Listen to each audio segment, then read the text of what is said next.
Тримесечно бебе е едно од 5 мина патници во автомобилот кој синоќа излета од патот Велес Градско, падна на железничката пруга, а на него налета локомотива. Сите 5 мина се повредени, но се надвор од животна опасност.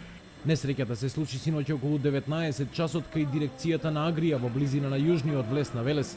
Возилото марка Рено во кое се возеле 5 мина патници прво изгубило контрола и удрило во едно од заштитните столпчиња, се превртело и паднало на железничката пруга, која е веднаш до патот. Сите повредени се транспортирани во Велешката болница. Повредени се 5 лица, маж на 27 години со фрактура на лумбален рбет. Поради природата на повредата, испратен е на клиниката за травматологија во Скопје, каде што е задржан на лекување. Повреденото тромесечно бебе има контузија на главата, заедно со мајката која била со него во автомобилот се испратени на скопските клиники, но бебето е вратено назад во Велешката болница. Останатите тројца пациенти имаат полесни повреди, најчесто нагмеченици. Сите патници имале среќа што, според зборовите на машиновозачот, при падот излетале од возилото, па кога на нив налетала локомотивата, во автомобилот немало никој. Телевизија 24 дознава дека човекот кој го возел автомобилот немал возачка дозвола.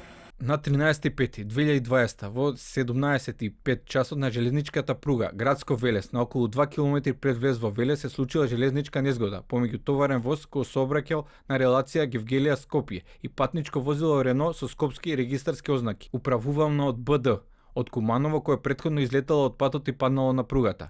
По незгодата, возачот БД и сопатниците АК, СК и 3-месечно бебе, сите од Неготино, и ШМ од Куманово, биле пренесени во медицински центар Велес, при што кај возачот БД и бебето биле констатирани тешки телесни повреди, додека кај останатите сопатници се констатирани телесни повреди. Во периодот од 19:05 до 23:40 часот за време на вршењето на увидот, железничкиот сообраќај бил во прекин. Јавен обвинител со асистенција на полицијата синоќа направи увид, пошто треба да се дознае причината за несреќата.